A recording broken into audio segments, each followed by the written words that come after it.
Hi everyone, welcome back to my channel. It's my beautiful world. ఈ వీడియోలో మనం గోంగూర పప్పుని ఎలా ప్రిపేర్ చేయాలో చూద్దాం. ఇలాంటి మధురమైన రుచిని ఆస్వాదించటం స్వర్గంలో ఉన్న దేవుళ్ళకైనా సాధ్యమేనంటారా? గోంగూర పప్పులో ఉల్లిపాయలని నంచుకుని తినటం ఎంతమందికి ఇష్టం? టేస్ట్ అయినా టెక్చర్ అయినా పర్ఫెక్ట్గా రావాలి అంటే మన ఛానల్ని ఫాలో అవ్వండి. నేను చేసిన మెథడ్లో ఒకసారి గోంగూర పప్పుని ట్రై చేసి చూడండి, చాలా బాగుంటుంది. లేట్ చేయకుండా పప్పుని స్టార్ట్ చేద్దాం. అందుకోసం ఫస్ట్ ఒక కుక్కర్ని తీసుకుని 2 టీ గ్లాసుల కందిపప్పును వేసి నీళ్లు వేసుకొని నీట్గా వాష్ చేసుకొని పక్కన పెట్టుకోవాలి. ఆ తర్వాత బాగా మాగినటువంటి 2 టొమాటోస్ని తీసుకుని నీట్గా వాష్ చేసుకుని పెద్ద పెద్ద సైజు ముక్కల్లో కట్ చేసుకుని యాడ్ చేసుకోవాలి. నెక్స్ట్ చిన్న నిమ్మకాయ సైజ్ అంతా చింతపండుని తీసుకుని నీట్గా వాష్ చేసుకుని చింతపండుని కూడా యాడ్ చేసుకోవాలి. ఆ తర్వాత మనం తినే కారాన్ని బట్టి గోంగూరలో ఉన్న పులుపుని బట్టి కారాన్ని యాడ్ చేసుకోవాలి. ఎర్ర గోంగూర అయితే 3 స్పూన్స్ వేసుకోండి. గ్రీన్ కలర్లో ఉన్న గోంగూరని తీసుకుంటే 2 స్పూన్స్ యాడ్ చేసుకోండి. 1/2 టీ స్పూన్ ఉప్పును వేసుకోండి, అవసరమైతే మళ్ళీ వేసుకోవచ్చు. గోంగూరని నీట్గా వాష్ చేసుకుని యాడ్ చేసుకోవాలి. వెజిటబుల్స్లో రాజు వంకాయ అయితే ఫ్రూట్స్లో రాజు మ్యాంగోనే కదా. మరి లీఫీ వెజిటబుల్స్లో రాజు ఎవరు?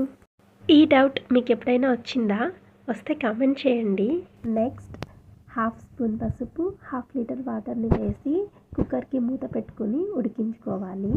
3 విజిల్స్ వస్తే సరిపోతుందండి, పప్పు ఉడికిపోయి ఉంటుంది. కుక్కర్ మూతని ఓపెన్ చేసి చూడండి. ఒక పప్పుని పట్టుకుని చెక్ చేయండి. చూడండి, పప్పు బాగా ఉడికిపోయింది. ఆ తర్వాత పప్పులో ఉన్న ఎక్స్ట్రా వాటర్ని వేరే గిన్నెలోకి వంచేసుకోవాలి. ఇలా పప్పులో ఉన్న వాటర్ మొత్తం వంచేయటం వలన పప్పు ఎగిరి కలర్లో పడకుండా ఉంటుంది. నీట్గా వాటర్ మొత్తం వంచేసుకున్న తర్వాత మనం పప్పుగుత్తి సహాయంతో పప్పుని నీట్గా ఎనుపుకోవాలి. మీరు ఏ ఆకుకూరని రాజు లేదా రాణి అనుకుంటున్నారో కూడా కామెంట్ చేయండి. వీడియోలో చూపిస్తున్న విధంగా పప్పుగుత్తి సహాయంతో పప్పుని మొత్తం పూర్తిగా మెత్తగా ఎనుపుకున్న తర్వాత ఒకసారి ఉప్పుని చెక్ చేసుకోండి. ఒకవేళ కొంచెం తక్కువగా అనిపిస్తే ఇప్పుడు కొంచెం ఉప్పుని యాడ్ చేసుకోవచ్చు. ముందు మనం పప్పులో ఉన్న వాటర్ని పక్కకి వంచి పెట్టుకున్నాం కదా, ఆ వాటర్ని ఇప్పుడు యాడ్ చేసుకుని మళ్ళీ ఒకసారి కలుపుకోవాలి.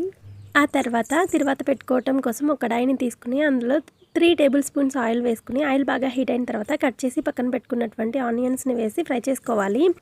1/2 గడ్డ వెల్లుల్లిని తీసుకుని కచ్చాపచ్చగా దంచుకుని అందులో యాడ్ చేసుకోవాలి. ఆనియన్స్ వెల్లుల్లి ఫ్రై అయిన తర్వాత 3 ఎండుమిరపకాయలను కట్ చేసుకుని వేసుకోవాలి.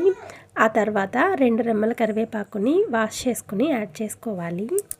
ఈ తర్వాత మొత్తం బాగా ఫ్రై అయిన తర్వాత మనం ముందుగా ఎనిపి పక్కన పెట్టుకున్నటువంటి పప్పుని తీసుకుని ఇందులో యాడ్ చేసేసుకోవడమే. ఇంతేనండి, గుమగుమలాడే గోంగూర పప్పు రెడీ అయిపోయింది. ఒకసారి ట్రై చేసి చూడండి. ఈ వీడియో మీకు నచ్చినట్లయితే please do like, share and subscribe my channel for more videos. Thank you for watching.